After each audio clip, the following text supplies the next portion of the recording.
Question कह दो कि NO2 के निर्माण की दर निकालनी है, तो मैंने आपको बताया था, ठीक है। वो क्या बताया था कि निर्माण की दर, विलोपन की दर, सब कुछ मैं बता चुका हूँ। सीधा फॉर्मूला रखना है, फॉर्मूले में आपको वैल्यू पुट करनी है और कुछ नहीं करना, ठीक है। तो कैसे करेंगे, लिखेंगे जा जगह पे NO2 के निर्माण की दर, NO2 के निर्माण की दर कितनी होगी बताएंगे कोई, कैसे लिखेंगे? दो लिखेंगे। कंसंट्रेशन ऑफ किसकी, NO2, NO2 की कंसंट्रेशन डिवाइडेड बाई कितना आएगा, dt कितना आएगा, dt। कंसंट्रेशन कितनी दे रखी है, 1.6। बोलो सांद्रता, हाँ, सांद्रता कितनी दे रखी है, 1.6 1.6 × 10⁻⁻2 बटे समय कितना दे रखो है, 4 सेकंड ना दे रखो, दशमलव हटाएंगे माइनस की जाएगी संख्या। अरे नीचे लाओ फिर भाई ऊपर ले जाओ, बात तो बराबर ही है ना। दशमलव है नीचे लाओ फिर भाई ऊपर ले जाओ तो माइनस की तो होंगे, तो मैंने वो डायरेक्ट बढ़ा दिए। अब खाते में सीधे सीधे कितना हो, 4 × 10⁻³ -3 निर्माण भैया कौन है बताइए कैसा जी। फॉर्मूला तो समझ में आ रहा है, क्या लिख दो मैंने, आएगा पूरा, ठीक है। मतलब यार डी की जगह पर जाता ना, डी, अरे डी तो क्यों यूज करा मैंने बताया ना, बड़े टाइम इंटरवल का डेल्टा यूज करते हैं, ठीक है। छोटे टाइम इंटरवल का 4 सेकंड करोड़ टाइम के बराबर है ना, नहीं ना, छोटा सा टाइम है 4 सेकंड, 1 2 3 4 सेकंड करेंगे, ठीक है। डेल्टा बड़ा टाइम हो तो डेल्टा रख देंगे, डी की जगह पर वैल्यू ना पुट करनी। डी बता रहा है सांद्रता में कितना परिवर्तन हो रहा है तुम्हारी, ठीक है। तो कितना परिवर्तन, कितनी सांद्रता बन रही है, 0 और J, ठीक है। समझ में आई,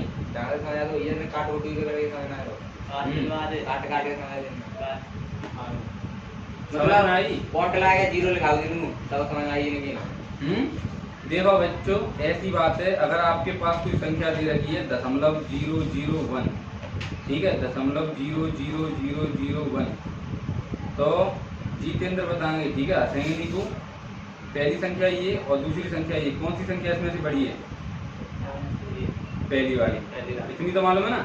आप क्या करते हैं कि यहाँ से दशमलव हटाते हैं और नीचे 3 0 बढ़ाते हैं, फिर इन 3 0 को ऊपर लेके जाते हैं, तो ऐसा ना करें, ये आपके लिए एक स्टेप और बढ़ाता है। तो यहाँ से दशमलव हटाएं, पीछे हम लिखना है 1 2 3 4 5 6, यहाँ पर सीधा सा -6 से मल्टीप्लाई करते हैं, ठीक है। एक स्टेप कम नहीं होगा, आई समझ में। फिजिक्स के अंदर बहुत तगड़ी कैलकुलेशन आएंगी, 2 पेज बच जाएंगे एक ही सवाल से, तो वहाँ पे ऐसी कैलकुलेशन आते नीचे दशमलव ऊपर 0.4 हो, 0.6 रहे क्योंकि ही ना रहो, तो दशमलव हटा दो और तुरंत पावर में बढ़ा दो संख्या में, ठीक है। कोई दिक्कत है, इस सवाल आया होगा ना समझ को। और हाँ, ये दर निकालिए, तो अभिक्रिया की दर, हाँ जी निर्माण की दर कैसे बताएं बदल, हाँ निर्माण की दर अब जाएगी इकाई का होगी, निर्माण की दर, हाँ इकाई बताऊंगा जाएगी, मोल ये प्रति सेकंड, सॉरी मोल प्रति लीटर प्रति सेकंड, यहाँ पर जगह ना, ठीक है। आई की नहीं बात समझ में, हाँ भाई यहाँ पास क्या नहीं समझ में आया तुम्हारी में, जितेंद्र क्लियर है, रोहिन और क्लियर ना, समझ में आओ, दिक्कत तो ना कोई। सेकंड सवाल करो फटाफट जल्दी नहीं, O2 के निर्माण की दर ऐसी निकल जाएगी ना, नहीं निकलेगी, अरे बोलो भाई साहब,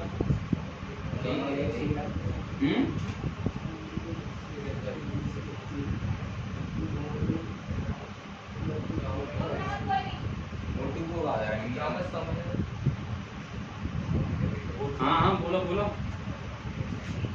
O2 के निर्माण की दर कैसे निकालेंगे बताओ फटाफट।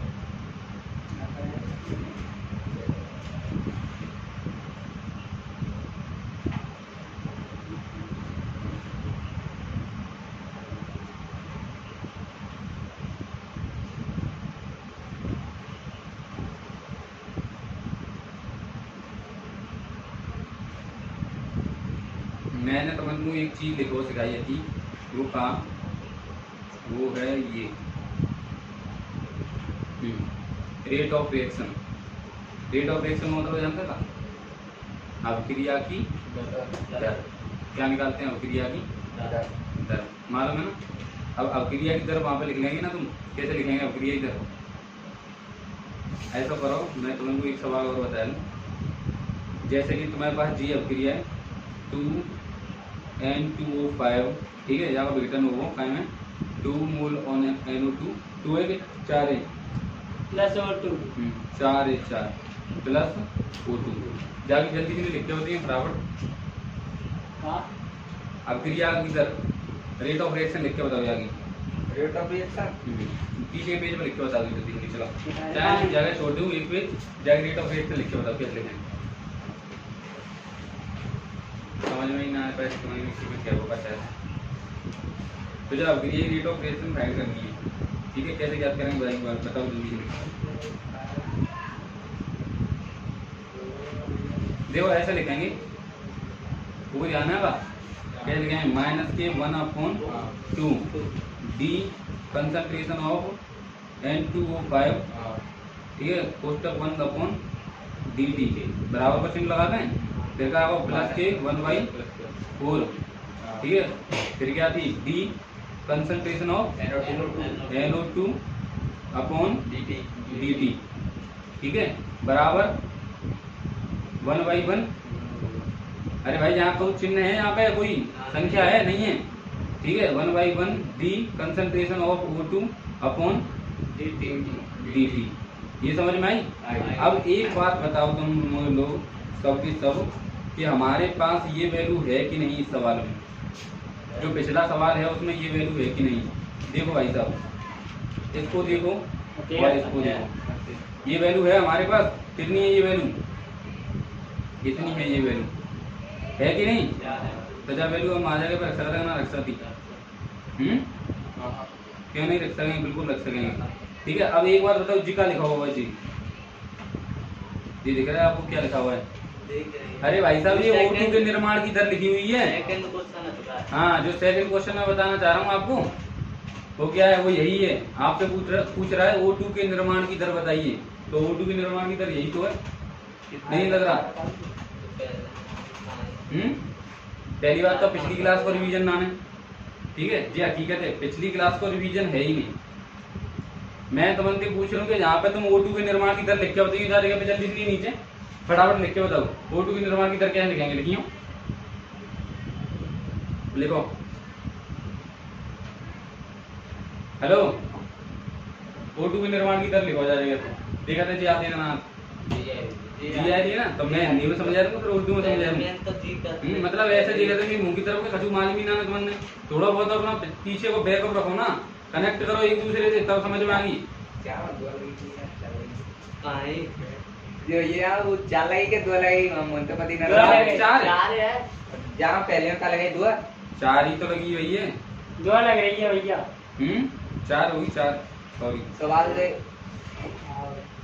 4 ही करते हैं तो सवाल में। अरे भैया रिएक्शन तो बैलेंस करनी है ना, इतनी तरफ 4 ऑक्सीजन है, वो देखो ना 4 नाइट्रोजन है, तो इतनी तरफ तो 2 ही रह गए, सॉरी जाएंगे और अभी तो मैं लिख जाते वो तो मिस्टेक रहती है, तुमने तो खुद सोचना चाहिए कि रिएक्शन बैलेंस करके चलनी है। भाई मत देखो, ये बताओ मैं तुमसे जी पूछ रहा हूँ कि O2 के निर्माण की दर जब क्रिया में लिखनी, तुमने तो कैसे लिखेंगे जी, क्रिया जो लिख रही है ना, जब क्रिया में O2 के निर्माण की दर बताओ कितनी होगी, लिखो एक बार। अरे भैया वाली तो लिखो, बताओ पिछली बार वीडियो पर स्लाइड पे लिखो, ठीक समझ में आ जाओ ना, हम आ रही है ना जी, समझ में आया वो, तो तू शांति बैठ, ठीक समझ में, ठीक है। रोहित दिक्कत है, तो मैं तुमसे जी कह दूँ कि जब क्रिया में तुम O2 के निर्माण की दर लिखो, जो मैं तुमने लिखो बता चुका हूँ पहले।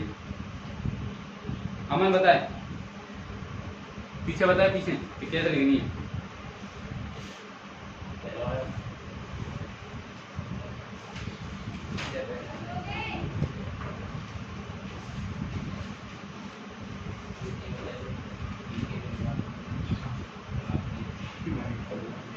तुम्हारी समझ में ना आ रही। अरे यार कैसी बात कर रहे हैं तुम। मैं तुमसे जो बोल रहा हूँ, तुमने निर्माण की दर बतानी है और विलोपन की दर बतानी है। मैं तुमसे कह रहा हूँ N2O5 के विलोपन की दर, हाँ N2O5 की क्या निकालनी है, ROD बतानी है मुझे। तो मैं क्या करूँगा यहाँ पर माइनस के D concentration of N2O5 upon dt, बोलो ये होगी क्या नहीं? होगी। तो फिर क्या पूछ रहा हूँ मैं तुम्हें? ये तो पूछ रहा हूँ, मैं पूछ रहा हूँ तुम्हें ऑक्सीजन की क्या बतानी है तुम्हें? रेट ऑफ अपीयरेंस बतानी है, यहाँ पर RO ये बतानी है। तो क्या होगी वो? प्लस के D concentration of O2 upon DT। मतलब बेवकूफपंती वाली बात है कि यहाँ पे कि पूरा समझाने के बाद तुम्हारे समझ में ना आ पाएगी। मतलब जैसे वो है बच्चों 2 का 2 में गुणा करेंगे तो कितना आएगा? 2 दूनी 4। वो भाई साहब है जा जगह पे पीछे हुआ याद होते तो याद तो नहीं हो जाएगा पे गलती मानो पीछे हुआ थोड़ा बहुत नया समझ में आता तो याद होते नहीं हो ठहरो को नहीं सवाल लगी जाएगा पे। अब बोलो देखो ये तो क्या है? ROR, ठीक है जी। क्या है? Rate of reaction. Rate of है कि नहीं? समझ में आ रही है? बिल्कुल। अब एक बात बताओ, यहाँ से ये देखिए ये क्या है? N2O के निर्माण की दर, NO2 के सॉरी, और ये क्या है? ऑक्सीजन के निर्माण की दर, और दोनों ही क्या है? बराबर है। ठीक है, ये देखो यहाँ पर स्टोइकोमेट्रिक कोफिशिएंट का मतलब ना, ठीक है जहाँ हम रखेंगे। ठीक है, तो कैसे रखेंगे? मैं जरा कर दे दूँ, 1 मिनट रुको, नेक्स्ट स्लाइड ले लेती हूँ। ठीक है, तो मैंने कही कि 1/4, ठीक है, D concentration of NO2 upon DT बराबर क्या थी? D concentration of O2 upon DT, यही तो थी। अब इसकी वैल्यू हमें मालूम है, वो कितनी आ रही है? तुम बताएंगे आकाश कितनी थी? जल्दी बोलो। 4 × 10⁻³ ठीक है, और ये 1/4 हमें यू का क्यों रखना है? ठीक है, इसकी वैल्यू रखनी है आपको इसकी। ये जो ब्रैकेट बना हुआ ना, जो कि किसके बराबर होगा? D concentration of O2 upon DT, और यही क्या है हमारे पास? रेट ऑफ अपीयरेंस, यानी कि O2 के निर्माण की दर। यही तो है। समझ में आई? भेजा में उसी थोड़ी बहुत पक्की भूलेंगे तो नहीं। नए को नाने को मतलब नाने नए बैठ के, ठीक है। एक साथ 4 सवाल यही बैठे थे कि एक ही में 4 चीज क्लियर रह जाए। ठीक है, नहीं मैं एक एक करके कराता हूँ तो टाइम फालतू में खराब हो। ठीक है, हाँ समझ में आई? अब देखो रेट ऑफ अपीयरेंस किसकी निकाली हमने यहाँ पर? O2 की। कितनी आएगी? 4 एकम 4, तो कितनी आएगी? 1 × 10⁻³ ठीक है, और यूनिट क्या हो जाएगी यहाँ पर? वही मोल प्रति लीटर। ठीक है, मोल प्रति लीटर प्रति सेकंड। Any doubt? बोलो, कर लेंगे। ठीक है, थर्ड वन क्वेश्चन जो था अपना वो क्या था? N2O5 के विलोपन की दर निकाल लेंगे कि नहीं? अब भाई एक तो करके बता दूं। N2O5 के विलोपन की दर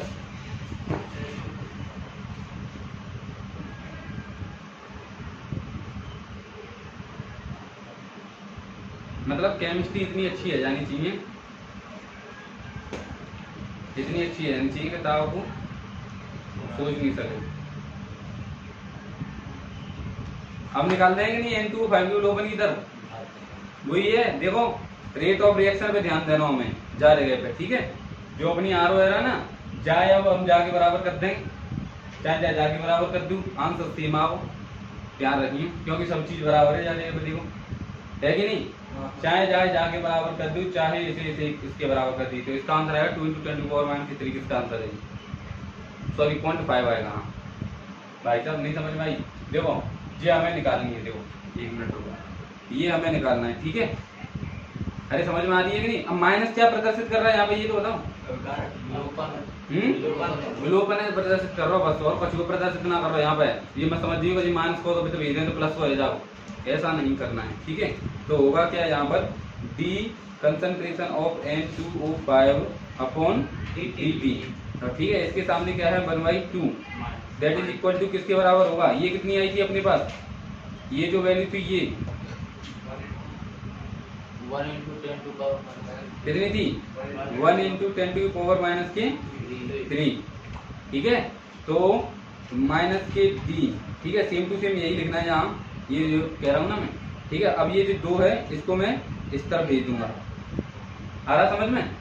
अरे भाई साहब एक मान के तो मल्टीप्लाई कर दो ना यार, मतलब आवाज ही नहीं निकलती है मुंह में से।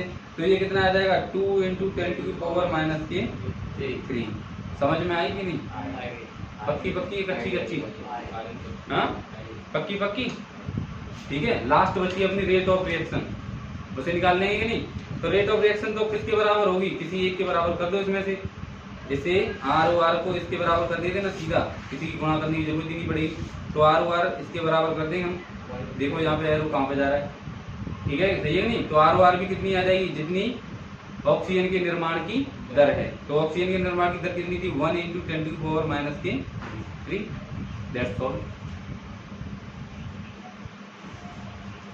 क्वेश्चन क्लियर हुआ कि नहीं ये बताओ पहले तुम। देखो पहले क्वेश्चन सॉल्व करने के लिए ये भी मालूम होना चाहिए कि क्वेश्चन के अंदर दे क्या क्या रखा है, ठीक है। दूसरी बात ये, मैंने आपको ये सारे टॉपिक पीछे पढ़ा दिए, ऐसा कोई टॉपिक है जो नहीं पढ़ाया है अभी तक, पढ़ा दिया है, ठीक है। उसके बाद पहले आपको सोचना है स्टेप बाय स्टेप कि हम क्या करें और कैसे करें जिससे कि मेरा आंसर निकल आए, ठीक है। तो पहले आपको क्या करना है, आर ओ आर लिखने नहीं चाहिए थी, ये आपकी पहली मिस्टेक थी। दूसरी बात ये कि आपको यही नहीं मालूम है कि आर ओ आर मैं स्टोइकोमेट्रिक कोफिशिएंट के रूप में कैसे लिखूं, ठीक है। बार बार पे मैं ये नहीं बोल पाऊँ कि रस सममिति के रूप में कैसे लिखूं, ठीक है। थोड़ा अभी अजीब सा होता है तो मैं बोलूँ कि स्टोइकोमेट्रिक कोफिशिएंट के रूप में अपनी आर ओ आर लिखो, सीखना हो चाहिए, ठीक है। अभी मैं तुम्हें 2 रिएक्शन दे हूँ, वे दोनों रिएक्शन की तुम्हें क्या लिखनी है, आर ओ आर, ठीक है। जब इनकी प्रैक्टिस हो जाए थोड़ी और आई बात समझ में। अब जी क्वेश्चन तुम सबने नोट करो कि नहीं किया, कर लिया कि नहीं, चलो। और ये अपना नोट कर लेना कि क्या है ये, ऑक्सीजन के निर्माण की दर, क्या है ये, ऑक्सीजन के निर्माण की समझ में आई कि नहीं बात अब की। चलो नेक्स्ट लिखेंगे, क्वेश्चन है अपना, सवाल है, सवाल, ठीक है, या फिर जिसे हम हिंदी में कहते हैं प्रश्न, ठीक है। गलत लिखी प्रश्न लिख रही, कोई दिक्कत ना, लिखो। निम्नलिखित परिवर्तन के लिए अभिक्रिया दर व्यक्त कीजिए। निम्नलिखित परिवर्तन के लिए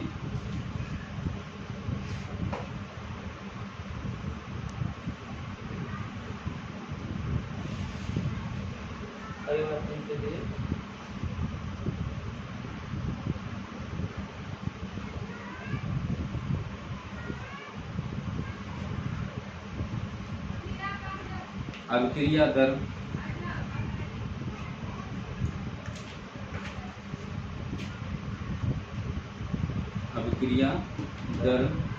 व्यक्त कीजिए, ठीक है। पहली आपकी जो रिएक्शन है वो है आपकी 2 mole of HI gives us H2 + I2। Second reaction है आपकी, हाँ, 2 mole of SO2 + O2 plus O2 gives us 2 mole of SO3, ठीक है। तो इन दोनों अभिक्रियाओं के लिए आपको करना क्या है कि रेट ऑफ रिएक्शन, जिसे हम ROR भी कहते हैं, ये आपको ज्ञात करना है, ठीक है।